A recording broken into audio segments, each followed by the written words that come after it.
Hello guys, welcome back dito sa ating channel. Today sa video na ito, I think maganda pag-usapan kung ano-ano nga ba yung mga learnings na natutunan ko and also pwede nyong matutunan along the way sa pag-i-invest sa market. So lingid sa inyong kaalaman, ako ay merong investment sa kumpanyang Converge and I think isa ito sa pinakamalaking pwede natin pagkunan ng knowledge sa pag-i-invest sa ating market. Kasi dito sa investment ko sa Converge, naranasan ko yung pagbagsak talaga ng significant ng aking investment. Now, bago natin umpisa ng video na ito, kung gusto mo magamit yung mga data nakikita mo dito mamaya sa ating videos, pwede mo puntahan itong ating YouTube channel, PSE Warriors. Pinutin mo lamang itong more and click mo lamang itong learn more about investing and mag-sign up ka lamang dito kung wala ka pang account para magamit mo yung mga data. And take note, itong website na ito ay continuous kong dine-develop. Ako mismo, ang iyong lingkod, ang gumagawa nito para ma-develop natin, para marami pang investor ang matuto kung paano mag-invest. So kaya naman, umpisahan na natin ang video na ito.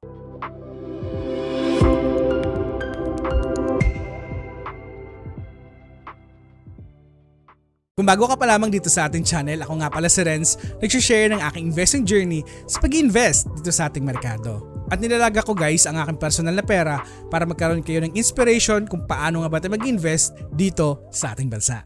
Ngayon, kung i-research natin ang kumpanyang CNVRG, makikita mo na sang katutak yung videos natin sa kumpanyang ito. Kasi ito isa sa pinakamalaking makakakuha tayo ng learning curve, no, kung paano mag-invest sa ating market kahit na bumabagsak ang presyo ng kumpanya na napipili natin. Kasi hindi naman lahat ng mga investment na pinapasok natin, pagbili mo ay angat agad yung presyo. Hindi ganoon, di ba? Minsan o majority pa nga kapag pumapasok tayo sa mga investment, pagbili natin, biglang bumubulusok pababa ang presyo. So sa mga case na ganito, ang question, ano ang gagawin mo? Hindi lamang mga videos yung pinopost natin dito sa Converge, but also meron tayong mga posts sa ating community. So marami tayong post dyan sa community about sa Converge, and also sa ating website may mga post na rin tayo dyan about sa company. Now kung pupuntahan ko ang aking website at magpo-focus tayo dito sa ating tab na live portfolio, dito nakikita mo ang portfolio natin sa Call Financial Account, Dragonfy, and BPI Trade. So in short, meron tayong portfolio na tatlo na nakaseparate yung iba't ibang strategy dyan. No?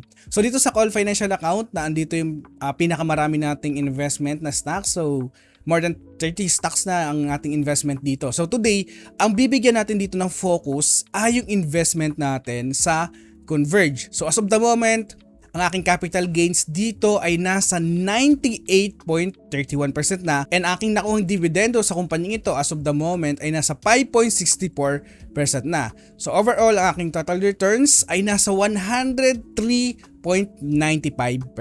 So meron na naman tayong another one bargain investment dito sa Call Financial Account. Now bago ka ma-impress sa return na meron ako today sa Converge, pag-usapan muna natin, no? Ano nga ba yung process na pinagdaanan ko dito bago ko nakuha ang returns sa kumpanyang ito? And today, ang Converge ay nagkukonsume na yan ng 25.47% ng aking kabuang portfolio sa Call Financial Account. Napapasok na tayo sa mga lessons na natutunan ko sa pag-i-invest sa kumpanyang ito. Number one is from falling prices. So, imagine nakabili ako dito sa Converge and ito ay pangalawang bili ko na, no, sa 21.85 pesos per share. Imagine na, continuous itong bumagsak to 7 pesos. Ako naman, as an investor, and I believe na ang company ay maraki pa rin ang i-improve because of their expansion, because of their continuous innovation. Imagine, 10 times akong bumili sa Converge para lang mahabol ang company. Now sa video na ito, over the past 3 years, maraming mga investor ng time na to yung nawala ng tiwala sa company kasi nga bumulusok pa ba ang kanilang presyo. Now, alam naman natin, lagi mong tatandaan na ang market is full of emotions. Kung ano yung nangyari sa isang stocks na bumababa ang presyo, hindi nangangahulugan pangit ang performance o pangit ang fundamentals ng company. Maaari na mayroong negative sentiment sa merkado, sa stock ng kumpanya, o maaaring sa industriya ng kumpanya ay talagang meron lamang negative impact. Kaya nagkakaroon ng pagbagsak ng presyo ng isang kumpanya. Now, isa sa pinakamalaking natutunan ko ay ang pag-differentiate ng hype versus doon sa real performance o real data ng company. Now, paano natin to malalaman? Paano natin to mahahanap? Simple lamang. Now, lagi tayong tumingin sa fundamentals na company. Kasi minsan, yung mga nakikita nating price ng stock, di ba? May kasama na itong emotions ng mga traders, investors, no? Kaya makikita natin minsan na talagang sobrang tumataas ang presyo and biglang bubulusok pababa ang presyo ng isang kumpanya, di ba?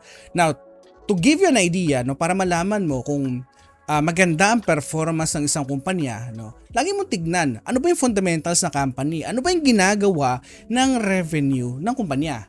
Now, to give an idea, dito sa video natin over the past 8 months, itong 1 year, no? 1 year ago din, makikita mo dito, no?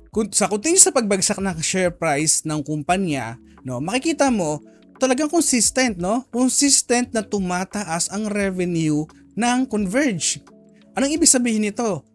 Ang performance, ang mga customer ng kumpanya, continuous na tinatangkilik yung produkto or serbisyo na binibigay ng kumpanya. Kasi minsan kung napapansin nyo, mas nauuna yung pressure na mga chart kaysa doon sa performance ng fundamentals. Bakit? Kasi nga, yung emotion ng maraming investors sa kumpanya, di ba? Meron ng haka-haka, meron ng mga forecast sa kumpanya kung ano mangyayari in the future, di ba?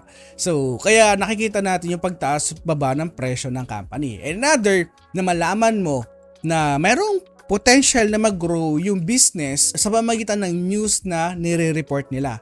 Now, kung titignan natin, if I'm mistaken, ito siya, no? So, itong video na to, sa video natin, ay meron silang ni-release, no, na isang website. So meron silang ni-release na isang parang promo na sa tingin ko noon ay magbibigay ito ng malaking boost sa company sa kanilang revenue, no? So nag-launch sila ng Surf to Sawa. Now ang focus nito ay makater yung 95% ng mga low and mid income earner na wala masyadong fixed na internet, no? Kumbaga may internet man sila pero hindi gaanong ka-stable. So ito yung ginawa ng company. So ang ginawa nila, nag-launch sila ng fiber na prepaid. Medyo innovative ang ginawa nila.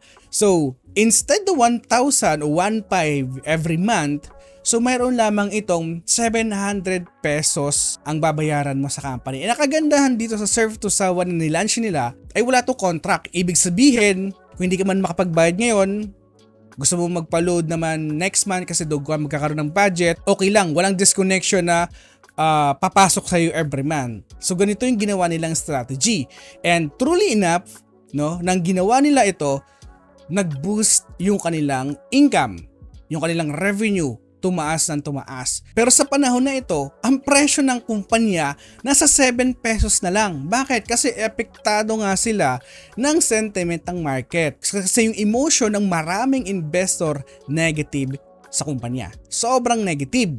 Kaya ngayon, kung nakabili ka sa 15 pesos at lumabas ka sa 7 pesos, doon, lugi ka sa yung investment. Pero kung nag-stay ka sa company na like here, na maganda naman ang future, not only the future but also yung management and yung CEO ng kumpanya, maganda yung future na i-grow ng company, truly enough, no, yung investment mo ay talagang lalago. Now, dito na tayo papasok sa another learnings na natutunan ko sa kumpanya. Yung psychology battle sa pag-i-invest sa ating market.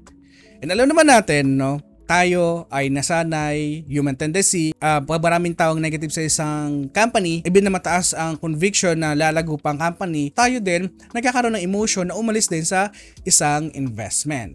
Now, pagdating sa pag-invest sa market, isa sa pinaka natutunan ko as a value investor, kapag nagkakaroon ng panic sa ating market, especially sa mga stocks na hawak mo, minsan dito yung mga time kung saan dapat tayong pumasok as a value investor.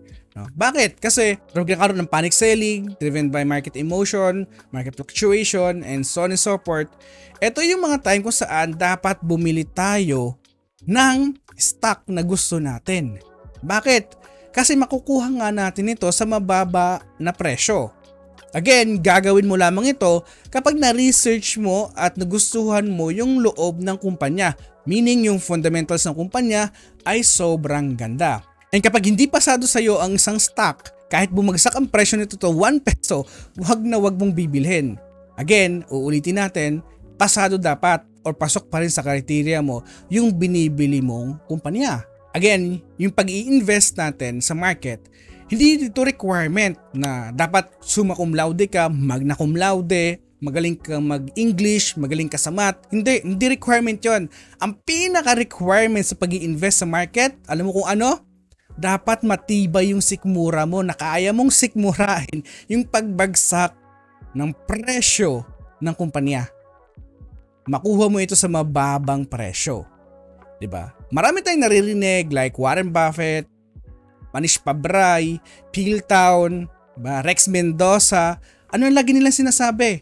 Kapag nagkakaroon ng market fluctuation, nagkakaroon ng panic ang mga investor, I think ito yung time na dapat bumili tayo, maghanap tayo ng bargain stock para makuha natin ito sa mababa na presyo. Now, another lesson na natutunan ko ay dapat maghanda ka sa volatility ng market or even sa hawak mo na kumpanya. Paano ko nasabi, no? Katulad ng ginawa natin na investment dito sa kumpanya, no? I'm expecting, no, na talagang babagsak ang presyo ng company because of sentiment noon, and true enough, yun nga, bumabagsak ang presyo. Kaya naman nakaready na agad ako ng aking buying power. Na ang ginagawa kong portion, hati-hati yan. Kunyari, mayroon akong budget sa isang company lang. For example, Converge. Ang budget ko ay nasa 500,000 pesos. Now, itong 500,000 na to, hindi ko yan bibilhin ng isang bagsakan lang sa kumpanya. Kasi nga, I'm expecting na ang volatility sa market darating at darating yan. Paano pag wala ka ng panglagay? Anong mangyayari sa investment mo? Hindi ka na makakahabol. Kung wala ka ng panglagay, matik yan. Until today, kung nakabili ka sa 20 pesos, lugi ka pa rin. So the best way para makontradict ito, kailangan mayroon kang buying power. No? Hahatiin ko yan sa 4 or more than 4. And today, sa case ng Converge, 10 times. So, ibig sabihin, naglagay ako ng buying power para mahabol ko ang kumpanyang ito. Kasi alam ko na maganda ang fundamentals, maganda ang future ng company. To take advantage sa mababang presyo today ng kumpanya, ito yung ginawa ko. Add ng position. And again, babalik tayo sa sinabi natin kanina na kung hindi mo kayang sikmurain yung pagbagsak ng presyo ng stock, please, huwag ka nang mag-invest sa market kasi mahihirapan ka lang talaga. So, napaka-importante again na dapat ready ka sa volatility ng market. And isa pa sa mga natutunan ko na mahalaga ang value ng isang kumpanya compare sa kanyang current share price. Bakit? Kasi minsan, 'di ba, nagkakaroon ng mataas na presyo, minsan mababang presyo, 'di ba? Dapat importanteng alam mo, ano ba yung value? Ano ba yung value talaga ng company? Para magkaroon ka ng baseline kung bibili ka ba o hindi sa kumpanya na nire-research mo. Now, alam ko na ganito, babalik at babalik yan dyan. Now, ang tanong, kung ang kumpanya na pinaglalagakan mo ay solid naman ang fundamentals, no? And magandang negosyo, lumalago, naghahanap ng mga other source of revenue, definitely, no, babalik at babalik ang presyo niya kung ano nga ba yung fair value ng kumpanya. Kaya napaka-importante na kung mag-invest ka o gusto mo mag-invest, matutong mag-invest, dapat alam mo kung paano mag-compute ng intrinsic value. So dito sa ating website ay meron na rin akong ginawa niyan. So pinutin mo lamang itong Investing 101, no, kung paano mag-compute ng intrinsic value. So ito, no? Pinutin mo lamang yan kasi may iba't ibang valuation method na ginamit natin para mahanap mo yung fair value talaga ng company. So, pwede mo siyang panoorin, and also meron na rin itong mga template dito para magamit mo na agad ang mabilisan. Now, another big lesson na natutunan ko ay yung long-term thinking sa mga kumpanya na pinaglalagakan natin.